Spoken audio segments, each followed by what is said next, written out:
Not every new mobile game deserves your time. Some are fun for 5 minutes, some vanish overnight, and some, however very few, make you wonder how you even missed them. Hello friends, welcome back, this is MOBA. Today we're going to be checking out 10 more even new games you probably need to know of, at least for Android and iOS.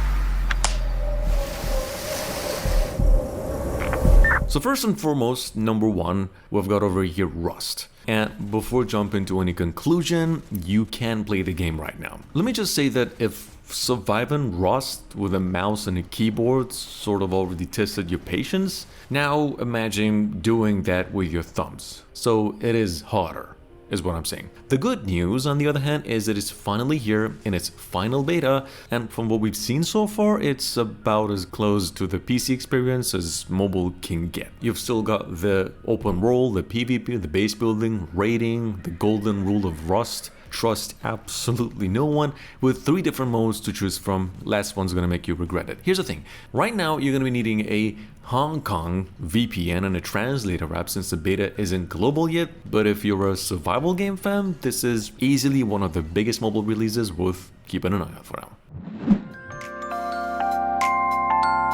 Next up at number 2, we've got Honkai Nexus Anima. And say if you've ever wondered what would happen if Genshin Impact, or technically Hoyoverse, made their own monster collecting RPG instead of another action game or an MMORPG, this is pretty much that specific answer. In fact, the latest test just went live, adding new regions, more characters, some much bigger focus on raising and evolving your pets. You can now find them in battles, during exploration, and different special events. Then you can level them up. See, outside of combat, you can even name them, send them off to help other players. This game, for those of you who missed it, it's actually leaning into that creature collecting vibe while actually keeping the anime Hoyoverse is known for. And if the full game delivers on everything it is promising right now, this could end up being one of the most interesting mobile releases to date. You can play the game through its pre-registration state, just go ahead and visit the website.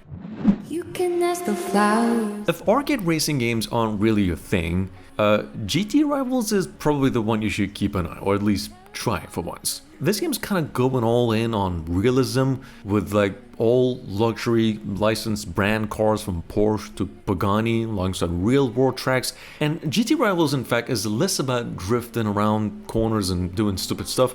It's actually about learning a racing line if you want to stay competitive. So yeah, most of the focus is just online PvP where you're going to be climbing rank leagues against real players, but there's also plenty of customization and upgrades, lots of tuning and custom liveries as well. Suffice it to say, if you've been waiting for a mobile racing game that feels closer to a proper sim than an arcade game, with this one you are probably heading the right direction.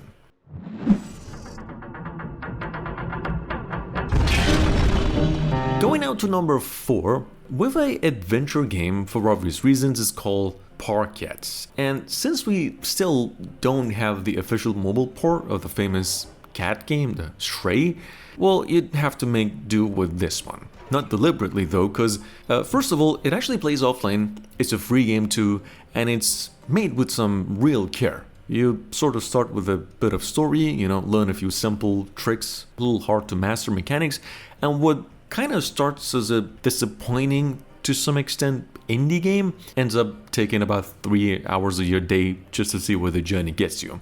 Yeah, we rarely get good free adventure games on mobile, and this one's a good substitute for those paid games. Unless you've got like an idle game waiting for you to just log in once every 10 minutes, it's legit. It's just 300 megabytes in total. I would give it a solid 8 out of 10.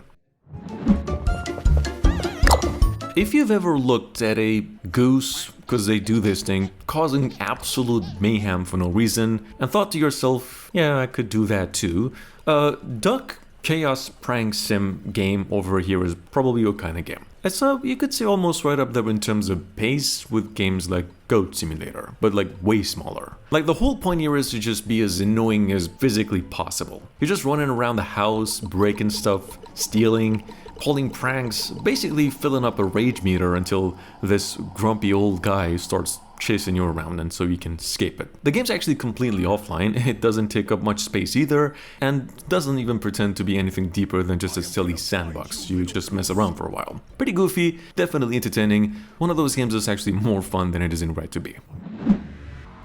Judgment time.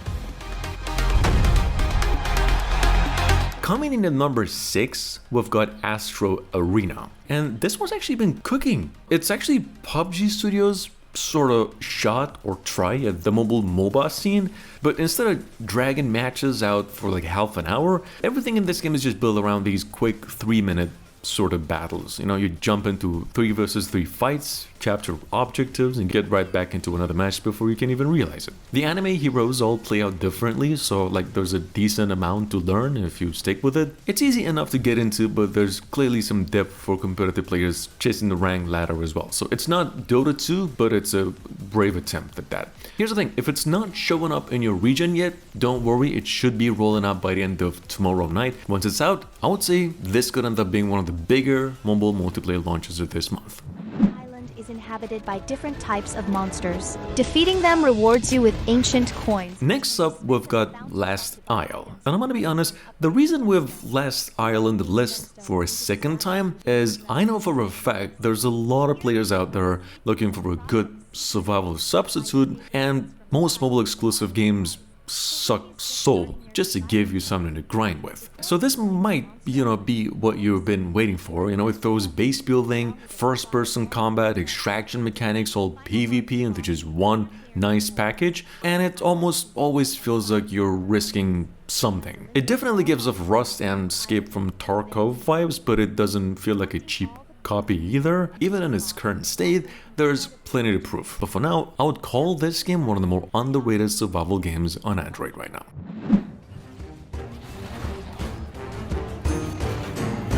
You ever come across a game and sort of felt a little unhappy because no one told you about it earlier?